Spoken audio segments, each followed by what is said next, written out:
بسم اللہ الرحمن الرحیم۔ حضرت عمر رضی اللہ تعالی عنہ کی شان اور مقام تو وہ ہے کہ جو لو کان بعد نبی لکان عمر بن خطاب، کہ اگر میرے بعد کوئی نبی ہوتا تو عمر بن خطاب ہوتے۔ تو اس سے بڑی اور کیا دلیل ہو سکتی ہے حضرت عمر کے سچے ہونے پر، حضرت عمر کے عاشق نبی ہونے پر، شریعت کا پابند ہونے پر، متقی ہونے پر۔ کیونکہ نبوت کوئی عام منصب نہیں ہے، تو آقا علیہ الصلوۃ والسلام یہی فرما رہے ہیں کہ اگر میرے بعد یہ نبوت دروازہ بند نہ ہوتا، اگر کسی نے نبی بننا ہوتا تو عمر بن خطاب ہوتے۔ تو آپ علیہ الصلوۃ والسلام کے فرمان سے بھی یہ ثابت ہوتا ہے کہ عمر بن خطاب کتنی شانوں کے مالک تھے، کہ اتنے صحابہ کرام میں سے آپ علیہ الصلوۃ والسلام نے حضرت عمر کے بارے میں یہی فرمایا۔ اور پھر حضرت عمر رضی اللہ تعالیٰ عنہ تو وہ ہیں کہ جن کے گھر میرے آقا علیہ الصلوۃ والسلام دولہا بن کر گئے۔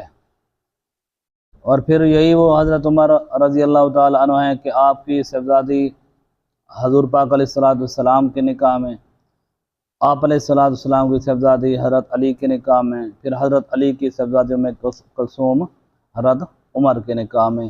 تو کتنا ہی اچھا اور بہتر سرکل ہے۔ تو ان کی اتنے آپس میں رشتہ داریاں تھیں، محبتیں تھیں، عقیدتیں تھیں، لیکن لوگوں نے ان کو جو ہے اپنے خیالوں کے مطابق ان کے درمیان بہت دوریاں پیدا کر دی ہیں، فاصلے پیدا کر دیے ہیں۔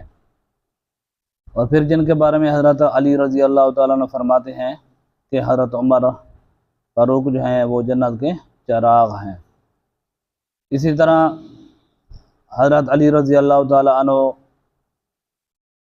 آپ جو ہے ایک چادر اکثر پہنا کرتے تھے۔ تو لوگوں نے پوچھا کہ یا علی، اکثر ہم نے آپ کو دیکھا ہے کہ آپ یہی چادر اوڑھے ہوتے ہیں، اس میں کیا ماجرا ہے، کیا حکمت ہے؟